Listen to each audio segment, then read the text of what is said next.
We have the index law a to the power of 1 over n is equal to the nth root of a. If we have a to the power of m over n, this can either be the nth root of a, then raised to the power m, or it can be the nth root of a to the m. Usually, the middle one is more useful as it tends to keep the numbers smaller.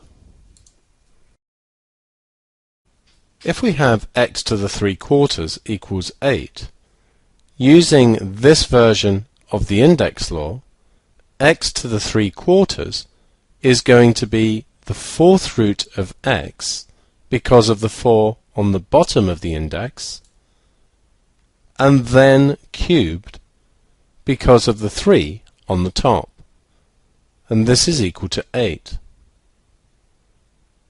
If we cube root both sides, that will leave us with the 4th root of x is equal to the cube root of 8.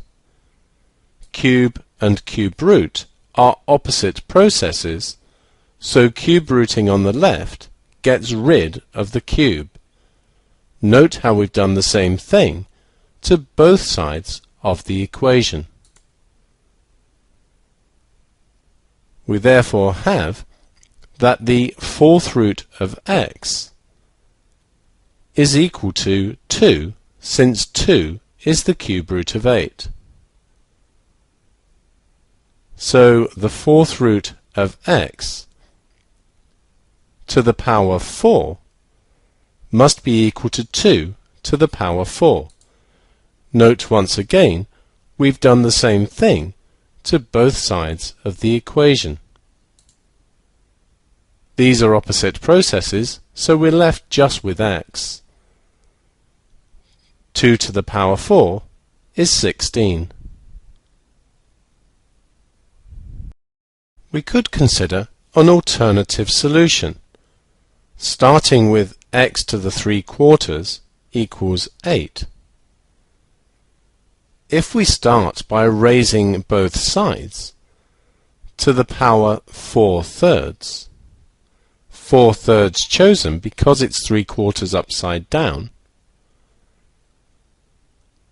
then on the right we get 8 to the power of 4/3. Note once again, we've done the same thing to both sides of the equation.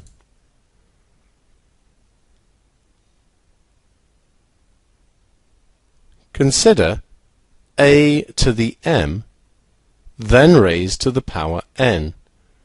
We know this is a to the power of m times n. Consider this.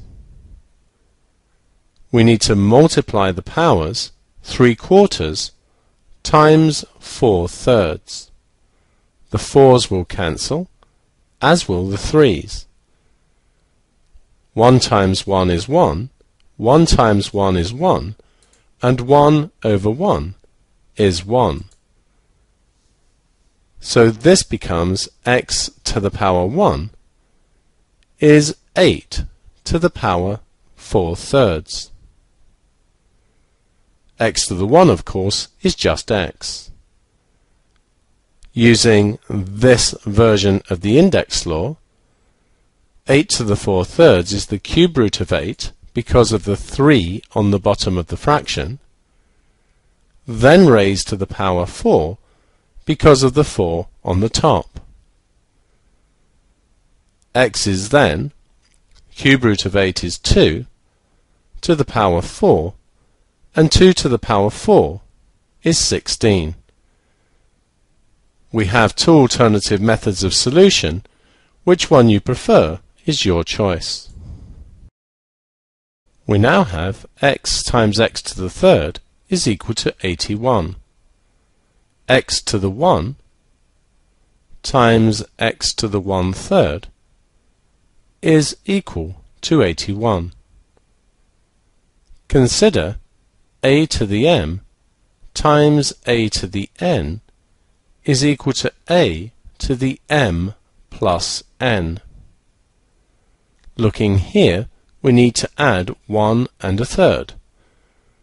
1 plus 1/3 is 3/3 plus 1/3, which is 4/3. So this becomes x to the 4/3 is equal to 81. I'm going to proceed using the second method of solution discussed earlier. We have x to the 4/3, and I'm going to raise this to the power 3/4. That's equal to 81 to the power 3/4. Note how we've done the same thing to both sides of the equation. X to the 4/3, then to the power 3/4 is equal to x to the power of 4/3 times 3/4. A to the m to the power n is equal to a to the m times n is the index law used here. Multiplying the fractions, the 3's cancel and the 4's cancel, leaving us with x to the power 1, which is just x. So we have x is 81 to the 3/4. So x is equal to,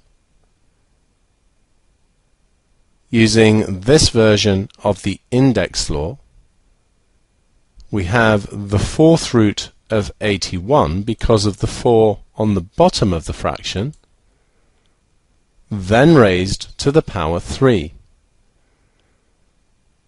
The 4th root of 81 is 3, so we have 3 cubed. 3 cubed is 27.